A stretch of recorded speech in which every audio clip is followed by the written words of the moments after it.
At kung kayo po ay may mga Biblia, basahin po natin dito po sa aklat ni Lucas, Luke chapter 19, verse 37 hanggang 40. Luke 37, chapter 19, verse 37 hanggang 40. Ang sabi ng Biblia ay ganito: At nang nalalapit siya sa libis ng bundok ng mga Olibo, ang buong karamihan ng mga alagad ay nagpasimulang mga katuwa at mga puri sa Diyos ng malakas na tinig dahil sa lahat ng mga gawang makapangyarihan na kanilang mga kita. Number 37 at 38. Na sinasabi, mapalad ang hari na pumaparito sa pangalan ng Panginoon, kapayapaan sa langit at kaluwalhatian sa kaitaasan. At ilan sa mga Pariseo na mula sa karamihan ay nangagsabi sa kanya, Guro, sawayin mo ang iyong mga alagad.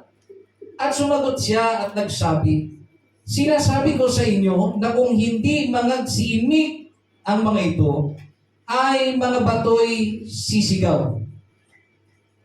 41. At nang malapit na siya, okay, hanggang 40 na pala. Praise the Lord. Tayo po ay manalangin mga kapatid sa ating Panginoon. Ama namin Diyos, salamat po sa oras na ito, sa mga salita ninyo na amin po natunghayan. Dalangin po namin ang inyong pangunguna. Buksan niyo po ang aming mga pangunawa. Tulungan niyo po kami na ang mga salita po ninyo ay makapasok sa aming mga puso, na ito po ay magbago sa aming mga pananaw. Baguhin niyo po kami, Panginoon. Aking ipinakikiusap, baguhin niyo po kami. Sapagkat nalalaman po namin, may mga bagay na kulang sa amin. May mga bagay na hindi po tama sa amin. Na tanging ikaw lamang po ang aming pag-asa na makapagpaayos ng aming mga buhay. Sa inyo namin, Panginoon, inilalagak ang aming tiwala, at sa mga oras na ito, inilalagak po namin at ipinagpapasa iyo ang kapalaran namin sa mga oras na ito. Loobin nyo nawa na sa araw na ito, ang inyong banal na Espiritu Santo ay muling mabuhos sa aming kalagitnaan. Panginoon, salamat ng marami. Ito po ang aming dalangin. Sumayin niyo po ang kapurihan, ang kaluwalhatian at ang kadakilaan at pa sa walang hanggan. Sa pangalan ng Panginoong Hesus. Amen. You may be seated. The new normal. Ito po ang ating pag-aaralan, mga kapatid. The new normal. Sa wikang Tagalog, ang bagong normal. So anong relasyon nito, mga kapatid, sa ating pag-aaralan sa oras na ito? Una, mga kapatid, when we say new normal, it is a previously unfamiliar or a typical situation that has become standard, usual, or expected. Ibig sabihin, ito po yung mga sitwasyon na kung saan unfamiliar. Hindi tayo familiar sa bagay na ito, subalit naging standard ito ng nakararami, naging karaniwan ito, at ito po ay naging expected na nangyayari. Yun po ang ibig sabihin ng new normal. So, sabi dyan, mga kapatid, kapag ka mayroong tinatawag na new normal, yung new, ibig sabihin may pinanggagalingan siya, bakit siya nagbago. Okay? So, anong punto, mga kapatid? Kung may new normal, mayroon pong tinatawag na old. Merong normal talaga noon na kung saan ay nagbago.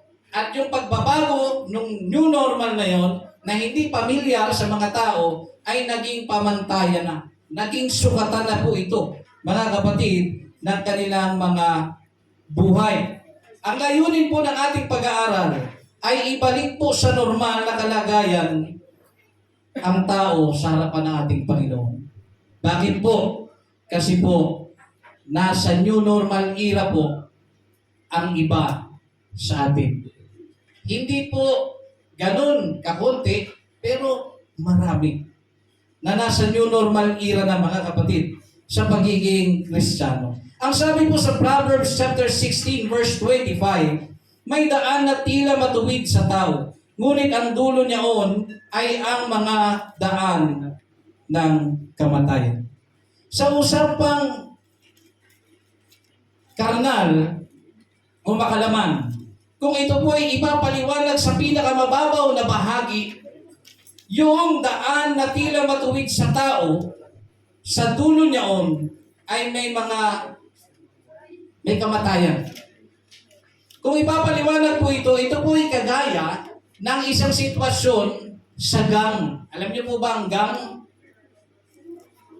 Okay? Yung pumapasok sa mga bugbugan dahil wala silang kakampi, pumapasok sila sa gang dahil ang kanilang layunin ay para maprotektahan sila. Sino sa inyo nasa grupo ng gang ngayon? Alcampor gang, mga ganun. Ang layunin ng pagpasok ng tao sapagkat halimbawa siya po ay binubuli. So wala siyang choice, wala siyang proteksyon. Kaya ang nangyayari, pumapasok siya. To the point na sinasaalang-alang niya ang kanyang sarili, siya po ay bubugbugin. Kaya ang nangyayari, mga kapatid, imbis na protektahan siya, namatay patuloy siya. Dahil hindi niya kinaya, mga kapatid, ang tinatawag na hesing. Na sa kanyang kaisipan, sabi nga ng Biblia, may mga daan na tila matuwid sa tao. Kala kasi ng tao, ang pagpasok sa gang ay makakapagbigay sa kanila ng proteksyon na hindi nila naiintindihan, mga kapatid. Imbis na proteksyon, baka matay pa sila. Sapat po ang proteksyon na ibinibigay ng Diyos sa isang tao na may takot sa Kanya.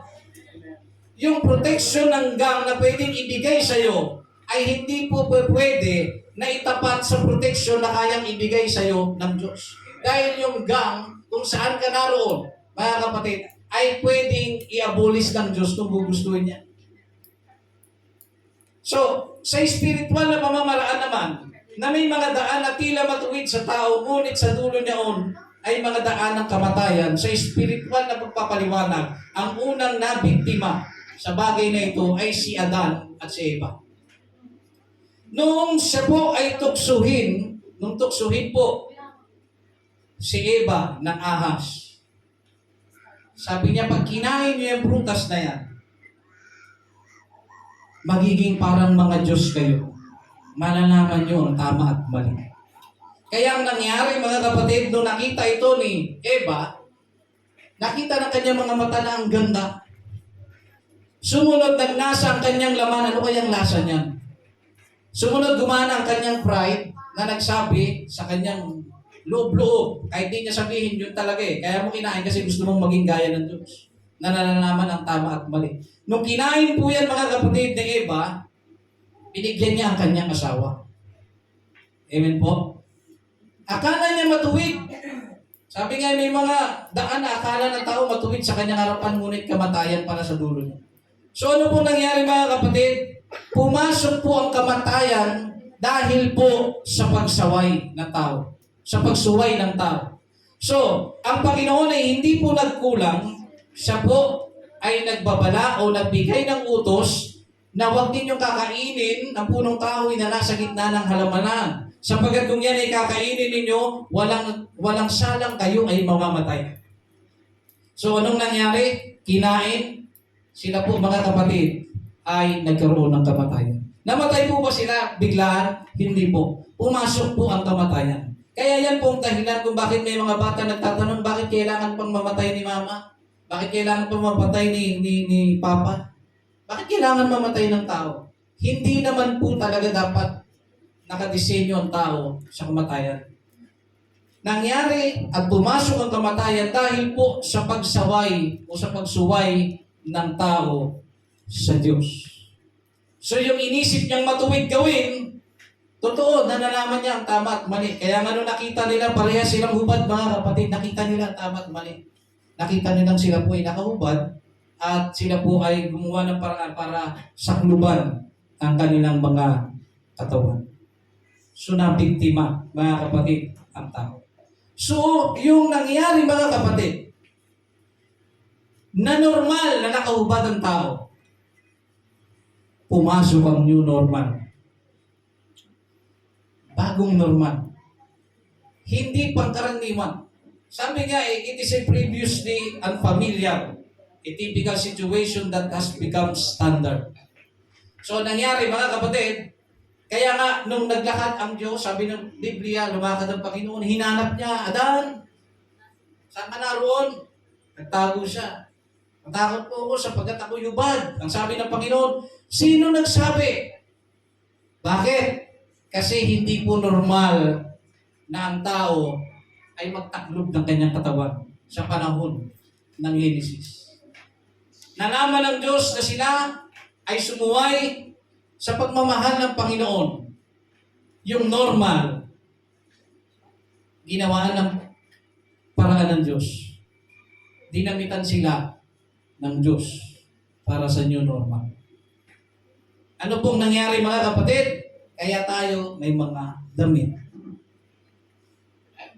Okay? So hindi po dapat normal na tayo ay ganito. Hindi ito original na disenyo ng Diyos sa aklat ng Genesis. Tayo po ay inosente sa kasalanan. Ngayon mga kapatid, itong normal noon, open communication pong nangyayari sa Panginoong Diyos at sa tao. Nakakausap ng tao ang Diyos. Subalit ang nangyari, pagpasok ng kasalanan, pumasok ang new normal, ano po ang nangyari sa tao? Na imbis na nakakapag-communicate tayo sa Diyos ng maayos, hindi na po yun nangyari. Bakit po? In the book of Isaiah chapter 59 verse 2, sinasabi, kundi pinag-iiwalay ng inyong mga kasamaan, kayo at ang inyong Diyos. At ang inyong mga kasalanan ay siyang nagpahubli sa kanyang mukha sa inyo upang siya'y huwag makinig. Okay? Nakikita niyo po mga kapatid yung pagsasalarawan ni Isaiah na ang tao pala ay dapat nakakausap niya ang Diyos. Amen po?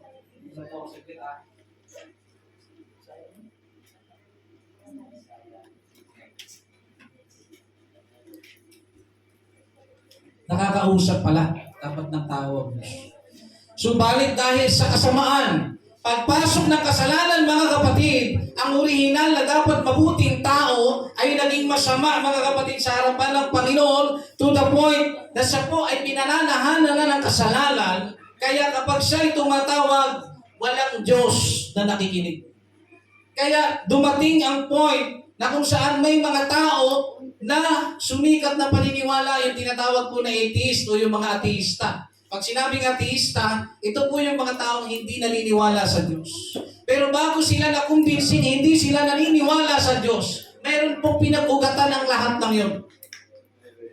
Marahil ang history, mayroon silang hiningi, pero hindi sila pinakinggan ng Diyos.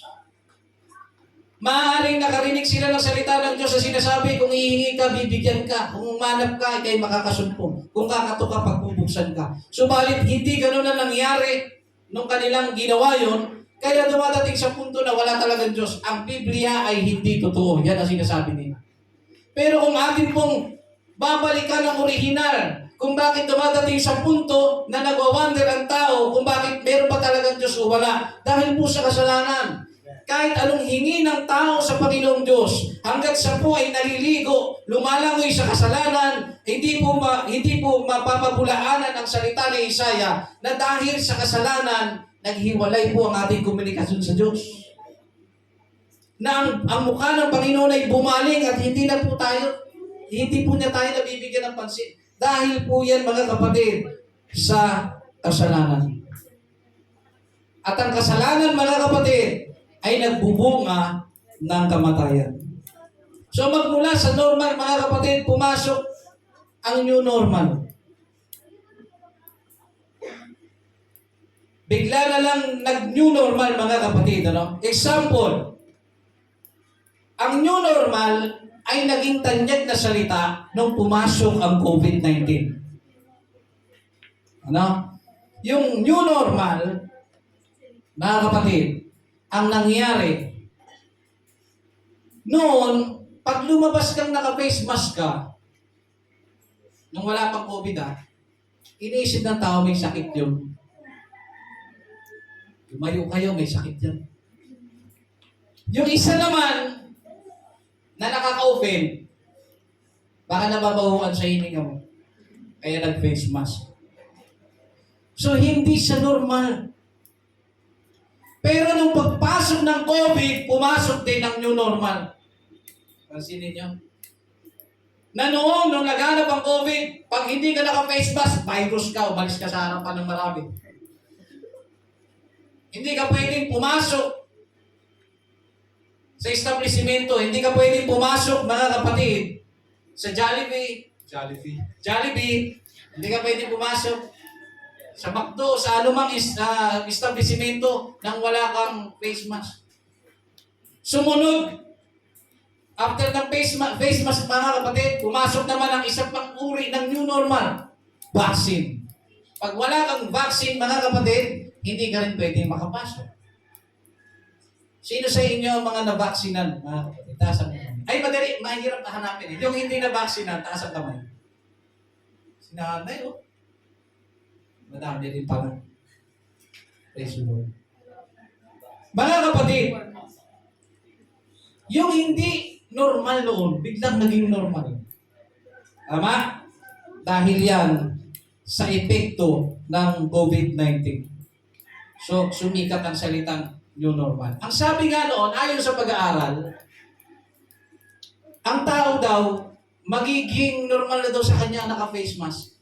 Ayon sa pag-aaral, hindi na daw yun mawawala. Pero tingnan nyo ngayon, nasa harapan ninyo mga sarili-sarili nito. Naka-face mask ba tayo? Hindi. Bakit? Kasi, wala na bang COVID? Hindi ko nga rin alam kung totoo talaga yan. Diba? Pero isa lang ang aking nalalaman. Kaya ka buhay ngayon dahil proteksyonan ka ng Diyos. Hindi ka nagka-COVID. Nagka-COVID ka man, mga kapatid. Hindi pa rin pinahintulutan na mabura ka sa mapa. Dahil yan sa pagmamahal ng ating Panginoong Diyos. Ngayon, mga kapatid, halimbawa, na ang tinatawag na panahon noon sa panahon ngayon. Noon, ang sabi ng Biblia, o ang sabi ng mga magulang natin, ng mga nakatatanda, ang kabataan daw noon, alas 6 pa lang daw ng gabi, nasa bahay na daw. Minsan yata, alas 5 pa, nasa bahay. Ngayon, alas 12, alauna, madaling araw. Nagpa-party-party pa. Noon, normal sa tao, nasa loob ka ng bahay. Ngayon, pag alas 6, nasa bahay ka, hindi ka na pinapalabas ng mami at daddy mo, aasar-asarin ka pa ng mga ano mo. Hindi ba yan? Wala palang kalayaan sa iyo. Sa amin dito, saya-saya namin. Abnormal yung ganyang buhay. Diba? Kasi nga, yun ang new normal. Ngayon, mga kapatid, noon, ang libangan dati, masaya na yung may paikot-ikot ka na lupa, na wala kang pambiling jolin. Tapos yung in-skin coat na para dalawahin, ikutin mo, mamumuti, yung lupa. Di ba? Ang saya natin noon. Habang tinitira mo yung jolin, tumutulong pa yung sipon mo sa pag-concentrate mo. Ang saya noon, trumpo, luksong baka, tumbang preso. Yun ang mga libangan noon. Yun ang mga naging normal noon. Ngayon, subukan mo maglaro ng tumbang preso, iba ang tingin sa'yo ng tao. Sabihin sa'yo, ang hirap na wala nang nagmamahal, no? Tatlo pa kayo, ha? Talagang nagkaisa pa kayo. Tatlo na nga lang kayo. Dapat nagpaiba-taya na lang kayo. Diba? So, ang nangyayari, mga kapatid, nagbago. Ngayon, noon, pag may cellphone ka, hindi yun normal eh. Pag may cellphone ka, nung araw, nung ako pa high school student, 3210 pa lang, pinagkakaguluhan na. Nasa likod kami, tinitingnan namin yung aming kaklase. Nag-i-stick. 3210. Wow, manghang-mangha. Ngayon mo gamitin yan. Hindi ganun ang mangyayari. Bakit, mga kapatid? Iba noon eh. Ngayon, noon, mga kapatid, hirap na hirap magka-cellphone. Yung 3210, kung di pa ako nagkakamali, nasa 9,000 plus yan. 3210. Ngayon yung 9,000 plus mo, ang gandang cellphone na, di ba? Di ba? Papayag ka bibili ka ngayon ng 3210, 9,000. Hindi ka normal. Pagka ganyan ka. So, kahit ang mambubuti, hindi ako nagsasabi ng propesyon dahil sa nagmamaliit ako. Pinapakita ko po mga kapatid sa inyo, yung lawak na ginawa ng teknolohiya. Kahit ang mambubuti, mambabalot ng kung ano man, ng dyaryo, ng ano, nagtitinda ng Pinoy, balot, naka-Android. Kaya parang ang hirap maniwala na ang Pilipino ay mahirap. Kasi, minsan, inuulit ko po, hindi po ako nagpapalik ng profesyon, pinapakita ko lang po sa inyo ang realidad. Minsan yung mambabalot, mas maganda pa, naka-iPhone Pro Max fully paid. Tapos ikaw naka-3 taon ka na sa pagka-call center mo. Wala kang naipunta na. Pero siya, nagawa niya yun. Tapos siya mag-encourage. Kung nagawa ko to, magagawa niya. So, mag-resign ka na. Magtinda ka na rin yung balot. Ganun ba yun mga kapatid? Hindi po. Pinapakita lang na ang tao kapag ka may dedikasyon, magagawa niya ang bagay na parang imposible sa kanya. Ngayon mga kapatid, ito naging normal na lahat. At cellphone, normal na yan mga kapatid. Ano? Yung kabataan noon mga kapatid, kapag ka ang kabataan nasa 20, wala pang kasintahan, normal yun eh. Ngayon, pagka 20 ka na, aasanin ka pa, hey girl, ano na, natanda ka na. Ikaw na lang ang wala sa atin. Ano nangyayari mga kapatid, kahit 12 anyos, 12 anyos, mayroong kasintahan. Ano nangyayari mga kapatid, ano sinasabi ng mga matatanda? Naku, magtataka ka ba ba? Iba ng panahon ngayon, normal na yan sa mga bata. So ito na, pumasok na mga kapatid, yung bagong normal, new normal. Ika nga mga kapatid. Gayon din sa behavior. Ang tao noon, ang tipan, pag sinabing tipan, agreement. Pag sinabi ng lalaki, babalikan kita after 10 years, asahan mo, babalik yan. Matilda, babalikan kita. Ayusin ko lang ang buhay ko sa radyo namin. 3 years ako mawawala, pero makakaasa ka, babalikan kita. Hihintayin kita nando. Kahit anong mangyari, kahit 10 na nanligaw sa kanya mga kapatid, hindi mawawala sa kanyang isipan at gunita si Lando. Talagang babalikan siya. At babalik talaga.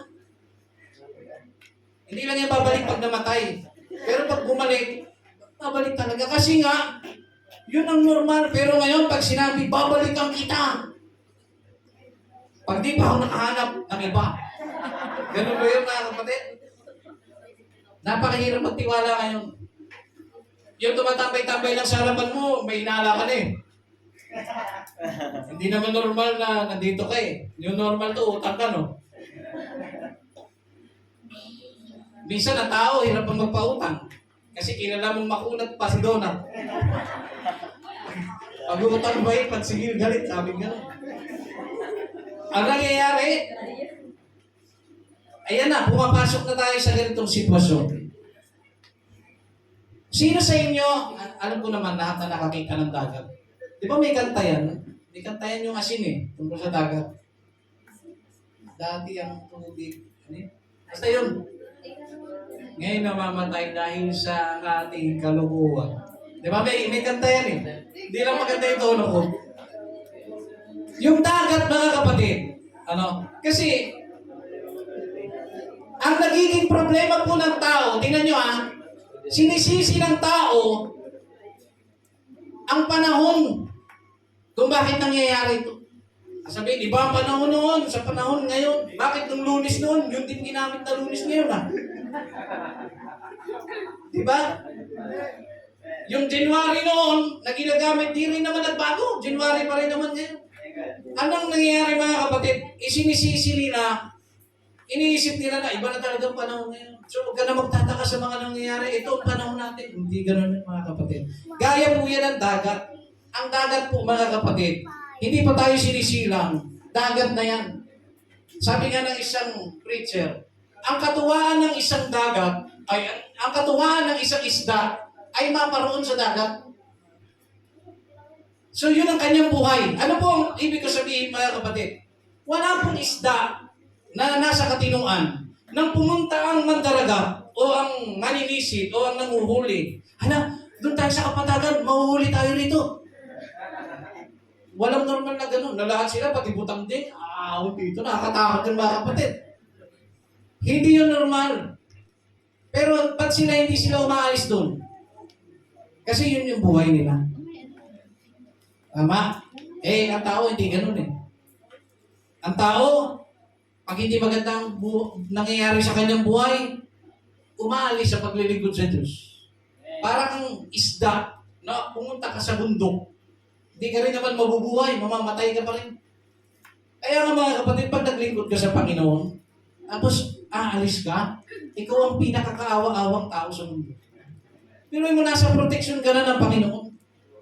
Aalis ka pa, dahil na sa pagsubok sa buhay, ay hindi po magiging maganda ang kalagayan po natin. So doon po sa isda, mga kapatid, na nakatira sa dagat, hindi po natin dyan pwedeng sisihin ang dagat kung bakit naging marumi siya. Kaya naging marumi ang dagat, mga kapatid, ay dahil sa mga tao na walang disiplina. Nasasabihin natin, habang namimingwit ka sa laot, tirik na tirik ang araw, 3 oras ka na, 1 dilis pa lang nakukuha mo. Iba na talaga ang dagat ngayon. Pwede ba natin sabihin na at isisi sa dagat na ibang dagat noon sa dagat ngayon? Yun pa rin yun. Sumama lang ang kulay, nagkaroon lang ng polusyon dahil po hindi po kasalanan yun ng isda. Nahuhuli tayo, tara, dumihin natin ang dagat para hindi sila makahuli. Hindi ganun yung mga kapatid. Natural na sumama ang dagat dahil po sa malabis na paghahangat. Nagpasabog mga kapatid na kung ano-anong pasabog. Di ba? Mga coral reefs mga kapatid, nasira. Ngayon, dati ang tuna, ang dali mahuli. Di ba? Ngayon, di ka na mahirap na makahuli. Bumili madali.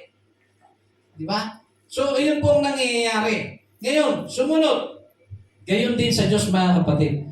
Hindi po natin pwedeng isisi sa Kanya kung bakit magulo ang buhay natin.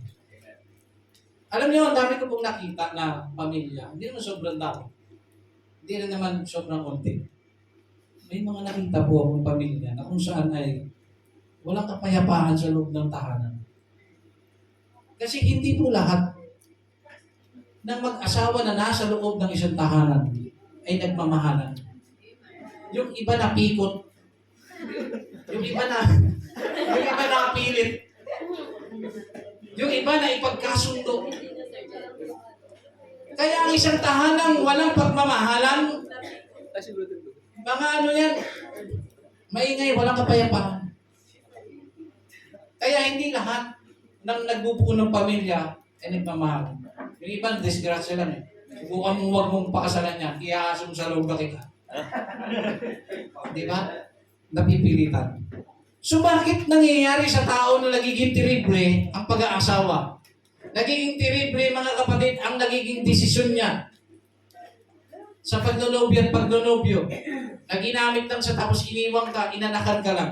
Bakit nangyayari ito mga kapatid? Hindi po ito normal. Pero ito ang new normal sa ating panahon. Magtataka ka ba ba? Magtataka ka ba sa isang babae na nabuntis at iniwan? Di ba? Napaka-normal na niyan. Ay, puro na yan. Hindi yan katulad dati, nung unang-una pa lang. Ay, nabuntis. Lahat ng kampo, lahat ng makakaalam. Pag-uusapan. Ay, yung anak niya Matilda, buntis na bata pa. 12 anos. Ganyan-ganyan. Di ba? Ngayon mga kapatid, normal na lang. Hindi na yun bago. Bakit po? Dahil po ang tao may maling desisyon sa kanyang buhay. Kaya hindi po natin pwedeng sisihin ang Diyos. Sasabihin mo, pinabayaan ako ng Panginoon, ikaw ang nagpabaya sa Diyos. Mali ka kasi ng iyong desisyon. Hindi ka nagbigay sa Panginoon Diyos ng pagkakataon na siya sa ating mong Panginoon at tulungan ka niya na magdesisyon. Tama ba itong desisyon ko? Marami po sa ating desisyon na palpak na nasasadap po tayo sa maling, sa mga negatibong nangyayari sa ating buhay. Yan po ay pangyayari. Bunga po ng maling desisyon. Kaya may hindi magandang nangyayari sa atin ngayon dahil sa maling desisyon. Kasalanan ba ng Diyos yun? Hindi. Tayo po ang matigas sa mulo. Sukat ba naman, ilang beses kasi nasabihan ng iyong ina, huwag ka munang magpasok sa relasyon dyan, mag-aral kang maigi, ganito, ganyan, matigas ang ulo. Nabuntis. Nadisgrasya mga kapatid. Sino ang sasalo ng responsibilidad? Iniwan, hindi ba ang magulang? Kawawa ang magulang, pinalaki ka. Tapos mabubuntis ka lang dahil sa maling desisyon mo. Tapos sasabihin mo sa Panginoon o sasabihin mo na hindi totoo ang Diyos. Matigas po ang ulo ng tao dahil po sa kasalanan. Pagpasok ng kasalanan, hindi na po naging normal sa tao ang tumawag sa Panginoon. Kaya nga pagka ikaw po ay naglilingkod sa Panginoon, sasabihin sa iyo, baka mamamatay ka na ha. Kasi hindi nga normal. Magyaya ka ng Bible study. Sabi nga nung isang aral, todo tanggi, parang niyaya mo daw ka sa pagpapakamatay. Hindi makalapit-lapit. Abutan mo ng Bible, sabi ng mga aral, ayaw abutin. Kala mo inahakisan doon ng bomba. Hindi mahawak. Bakit po? Bunga kasi yan ng pagkakahiwalay ng tao sa Diyos. Nakuha nito. At hindi po lahat ng nasa loob ng church nakikinig. Alam ko may lutang dito eh. Pero dito yung talagang, ano kaya yung bingo? Hindi ko po alam kung ano-ano po ang ating mga pinagdadaanan. Pero isang aking masasabi sa inyo mga kapatid. Kung maglilingkod ka sa Panginoon, bakit hindi ngayon? Amen. Bakit bukas pa? O antay mo pa tumama ka ng loto? Hindi mangyayari yun mga kapatid. Maglingkod ka sa Panginoon. Dahil pag naglingkod ka sa Panginoon, higit pa sa tumapa ng loto. Bakit mga kapatid? Protection, ibibigay ng Diyos sa iyo. Pagpapala, ibibigay ng Panginoon sa iyo. Matuto ka lang magtiis. Kasi hindi lahat po ng pagpapala ay ura-urada binibigay ng Diyos sa iyo. Tinitest ng Diyos ang ating mga attitudes at karakter. Kung karapat-dapat na bang ibigay o hindi. Jeremiah nga, hindi ka binigay agad kay Eugene.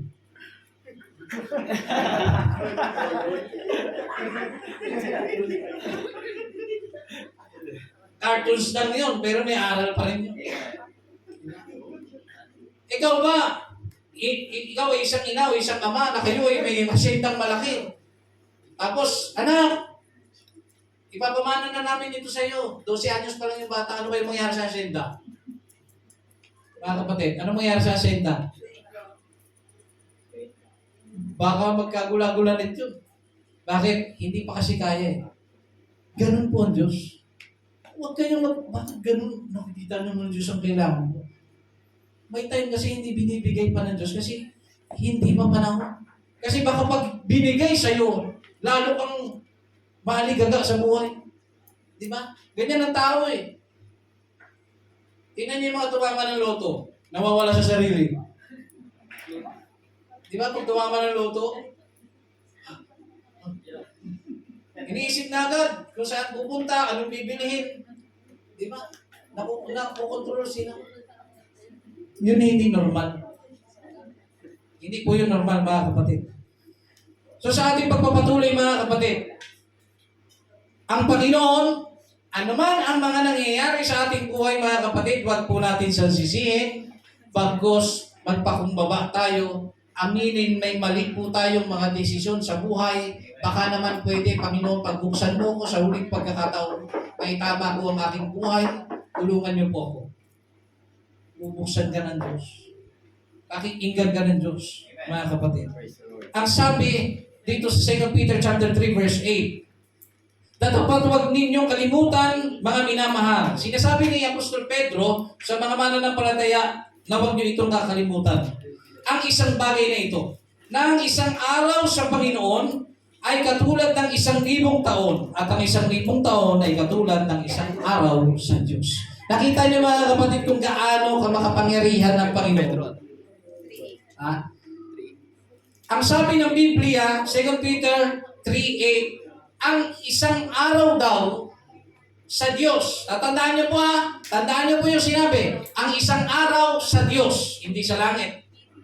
Ang isang araw sa Diyos at ang 1,000 taon. Sabi, ang 1,000 taon sa Diyos ay isang araw. At ang isang araw ay 1,000 taon. Pagpapakita po ito mga kapatid, na ang Diyos po ay hindi po nakokontrol ng panahon. Hindi po siya nauutusan ng panahon. Hindi po siya nagagahol, mga kapatid, na naghahabol sa panahon na kung saan ay kailangan ko na mapagaling itong yung aking anak na si Brother Emma, halimbawa, kailangan ko na pagalingin, baka pag namatay, hindi ko na mapagaling. Hindi ganun yun mga kapatid. Siya po ay hindi kontrolado ng panahon, ng oras. Hindi po siya nadidiktahan. Kaya pinakikita dito sa sulat ni Apostol Pedro, ang Diyos, ang 1,000 taon sa tao at ang isang araw sa tao, parehas lang yan sa Diyos. Minsan kasi napagkakamalian pagdating daw sa langit, ang isang araw daw sa langit, 1,000 taon dito. Hindi ganun tinutukoy nun. Pinakikita kung gaano po ang Diyos, eternal na Diyos. Na hindi po, kahit pa ang 2,000 taon sa tao dito sa lupa at ang isang araw, mga kapatid, parehas lang yan sa Kanya. Dahil hindi naman siya tumatanda. Nakuha niyo mga kapatid? Hindi rin nababawasan ng Kanyang kapangyarihan kapag ka nagiging 1,000 taon na dito sa lupa. Yun po ang Diyos na ating pinaglilingkuran. Naunawaan natin mga kapatid. Ngayon mga kapatid, bago po tayo magtapos, binasa natin kanina yung Luke chapter 19 verse 37 to 40. Balikan po natin. At nang nalalapit siya sa libis ng bundok ng mga Olibo, ang buong karamihan ng mga alagad ay nagpasimulang mangagkatuwa at mangagpuri sa Diyos ng malakas na tinig dahil sa lahat ng mga gawang makapangyarihan na kanilang mga kita. So meron po silang mga nakita kaya sila nagsisipag-ingay o nagpupuri sa Diyos. Number 38. Na sinasabi, mapalad ang hari na pumaparito sa pangalan ng Panginoon, kapayapaan sa langit at kaluwalhatian sa kataas-taasan. Number 39. At ilan sa mga Pariseo na mula sa karamihan ay nangagsabi sa kanya, Guro, sawayin mo ang iyong mga alagad. At sumagot siya at nagsabi, sinasabi ko sa inyo na kung hindi mangagsimik ang mga ito, ang mga batoy sisigaw. Dito po tayo magtatapos mga kapatid. New normal.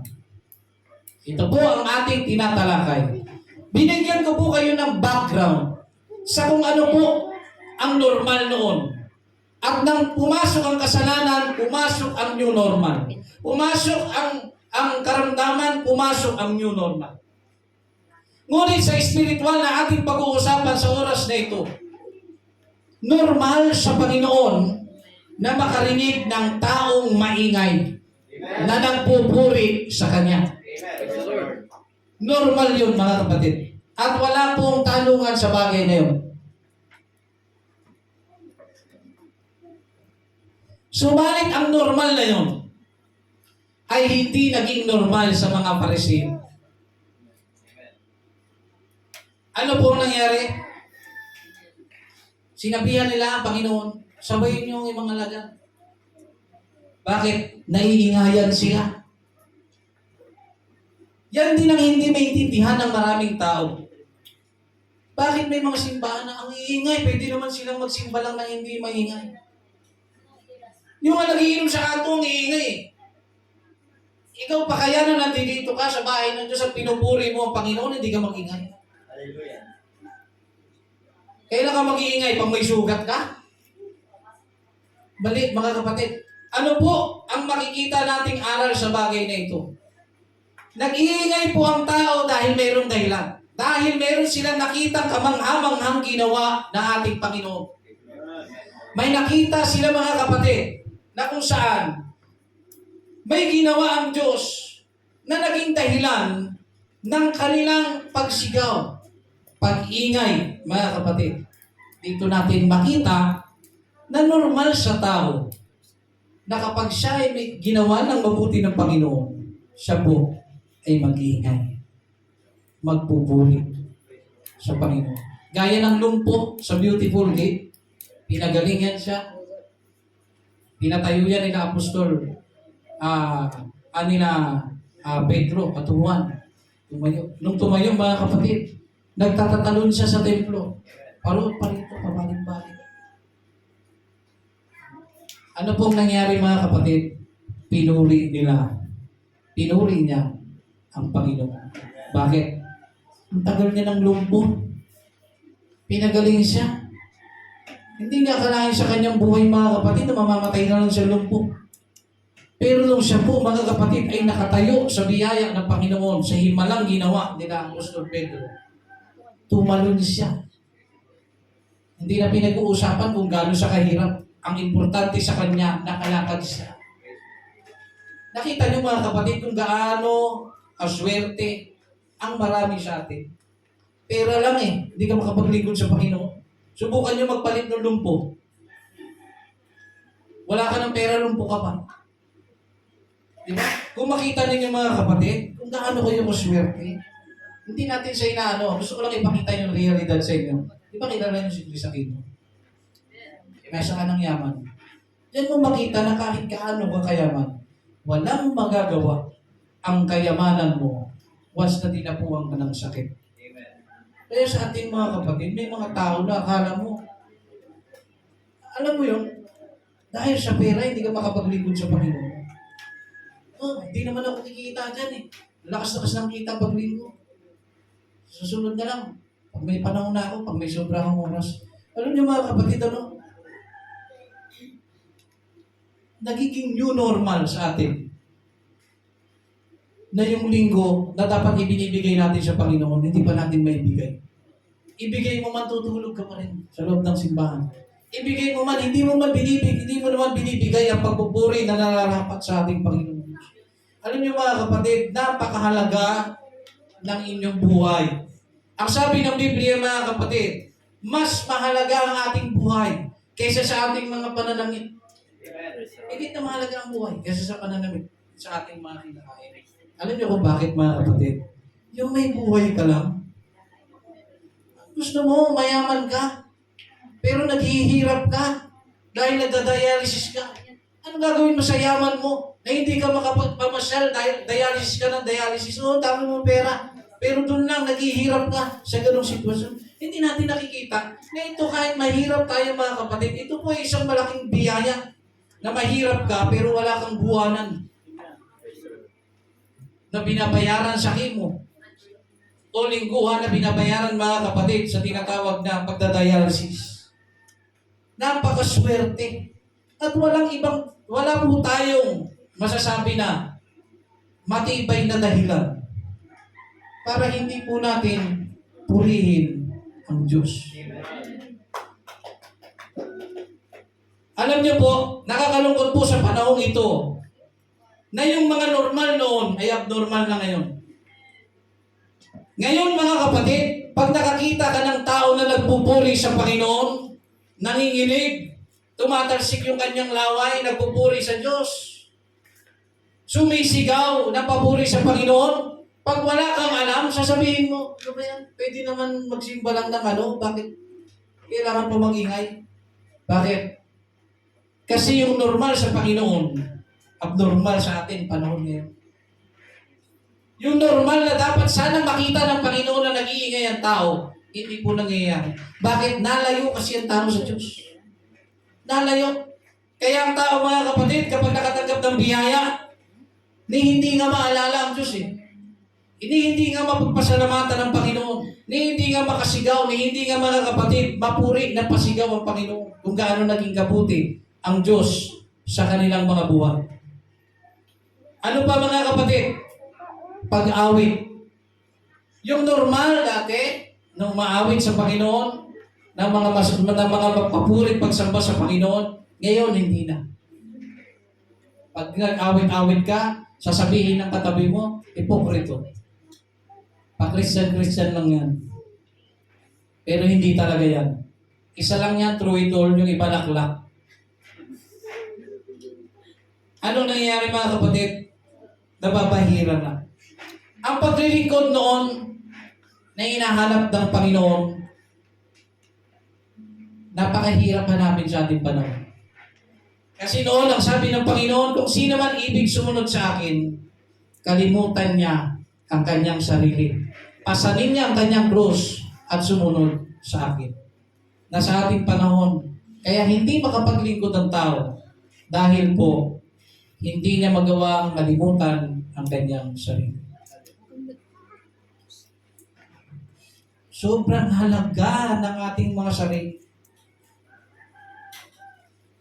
Napakahalaga ng oras natin, mga kapatid, to the point na kailangan pa bang maglimos ng Diyos?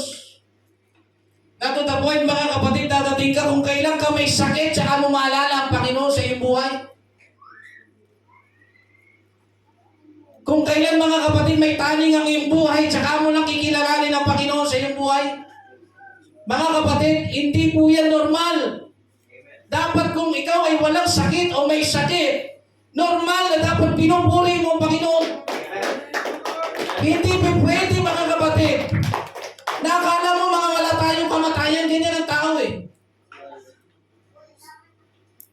Hindi maramdaman ng tao kung gaano kahalaga ang Diyos sa kanilang buhay, sapagkat ang kanilang isip ay nagumon sa mga kalayawan ng sanlibutan. Kaya ang sabi ko, mga kapatid, kung ang lahat ng tao lang naglilingkod sa Panginoon, tapos ikaw na lang yung taong hindi ka normal. Bakit? Magagawa mo pa bang mag-backslide?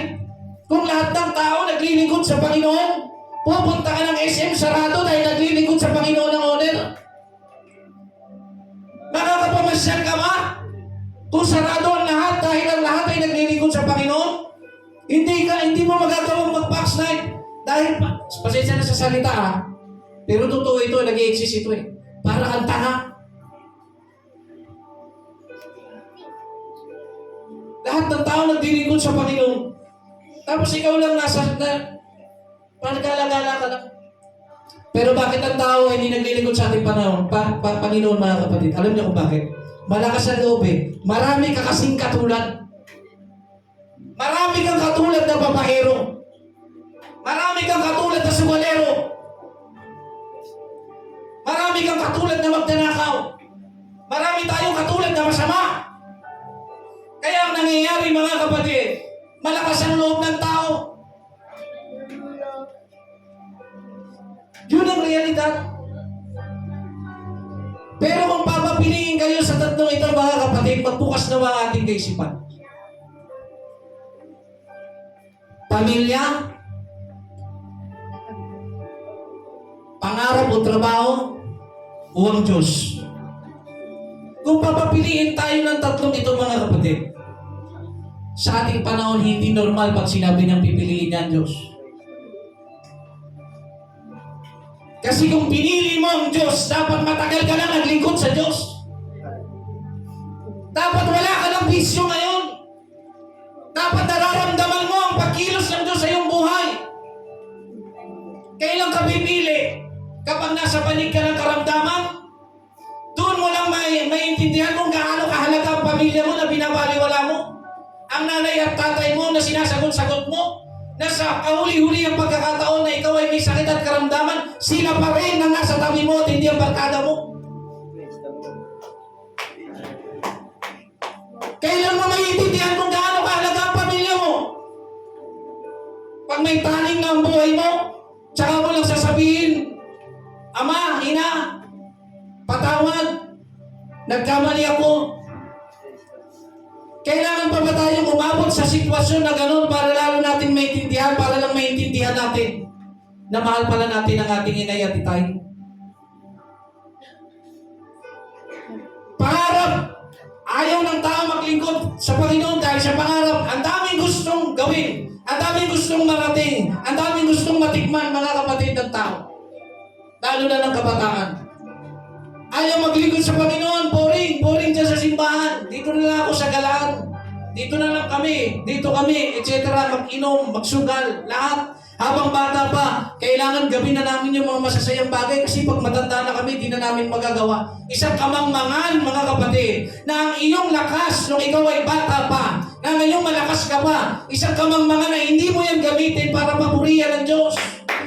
Paano ka sisigaw ng papuri sa Panginoon kung hindi ka nga makasigaw? Dahil ang iyong lalamunan ay putput na dahil sa usok take mo na sigarilyo. Paano mga kapatid? Tapos doon mo lang maiintindihan kapag nakahimlay ka na wala ka lang magagawa, itaas ang kamay mo, hindi mo magagawa. Doon mo lang maiintindihan, importante pala ang pamilya at importante pala ang Diyos. Dahil sa panahon hindi mo na kayang bumangon, sa panahon mga kapatid na kahit ang milyones mong pera ay wala nang magagawa, doon mo maiintindihan. Dapat pala Diyos ang pinili ko. Dapat pala Diyos ang inuna ko. Dapat pala noon pa ako naglingkod. Hindi yung nandito ako nakahimlay. Hindi makasigaw. Hindi purihin ang Panginoon, hindi ko magawa. Kapatid, wag natin hayaan na tayo po ay lamunin na tinatawag na new normal. Hindi po normal mga kapatid na habang nagpupuri ang mga alagad ng Panginoon, nakaupo ka lang, wala kang ginagawa. Tandaan mo, maraming ginawa ang Diyos sa buhay mo. Yung gumising ka lang sa umaga mga kapatid na wala kang sakit at karamdaman, pwede mong isigaw sa Panginoon. Kahit magmukha kang baliw sa harapan ng mga tao, isisigaw mo pa rin, salamat Panginoon, dahil may buhay ako, dahil wala akong sakit. At kung may sakit ka man, magpasalamat ka pa rin, dahil sa dinami-dami ng may sakit sa mundo, isa ako sa naglilingkod sa inyo. May mga tao na may mga sakit at karamdaman na mamatay ng walang Kristo sa buhay. May mga tao mga kapatid na buhay sila na mahabang panahon hindi naglingkod sa Panginoon, nagpakasaya sa kanilang pamumuhay, na kung ano-ano kanilang pinasok na bisyo, babae dito, babae doon mga kapatid, nakaw dito, nakaw doon, bisyo dito, bisyo doon mga kapatid, at dadating sila sa isang sitwasyon na kung saan marirealize nila na sayang ang aking buhay, na sayang ang aking buhay na hindi ko ginamit sa paglilingkod sa Panginoon. Mga kapatid, ito'y panawagan sa atin ng ating Panginoong Diyos. Huwag tayong palalamon sa tinatawag na new normal. Ang church na ito, inaasahan ng Panginoon na mag-iingay, na ang church na ito mga kapatid ay inaasahan ng Panginoon na hindi magpipigil, na magpupuri, na magsasabi sa ating Panginoong Diyos, purihin ang dakilang Diyos, purihin ang hari ng mga hari, purihin ang Panginoon ng mga Panginoon, purihin ang Panginoon. Hallelujah! Hallelujah! Mga kapatid, wala akong nakikitang dahilan at paulit-ulit kong sinasabi sa inyo, this is about the time, this is about exact place mga kapatid, na ating purihin ang ating Panginoon, ipaglagak ang ating sarili. Alam niyo mga kapatid, gusto ko sabihin sa inyo, tayong lahat mga kapatid na nandito, hindi po panguna ang pera na kailangan natin. Yes, kailangan natin sa ilang sandali. Pero tatandaan niyo po mga kapatid, wala magagawa ang pera mo pag kinuha ng Diyos sa buhay mo. Amen. Tatandaan niyo mga kapatid, di ba nilang maghirap-hirap ka sa buhay? Tiisin mo na kapatid, may meron pangako ang Panginoon. Tiisin mo na, huwag kayong bibitaw sa magkakayakap sa pananampalataya ninyo. Kahit naghihirap kayo sa kakanoon, kahit nahihirapan ang tuon ninyo, magpalataya kayo sa Diyos. Huwag niyo mahayaan mawala yung pananampalatayang ibinigay sa inyo ng Panginoon. Bunga ng pakikinig ninyo. Mga kapatid, purihin natin ang Diyos. At kung sino mang tao ang mayroong ginawa sa kanyang mabuti ang Panginoon, ikaw ay malaya na purihin ang ating Panginoon.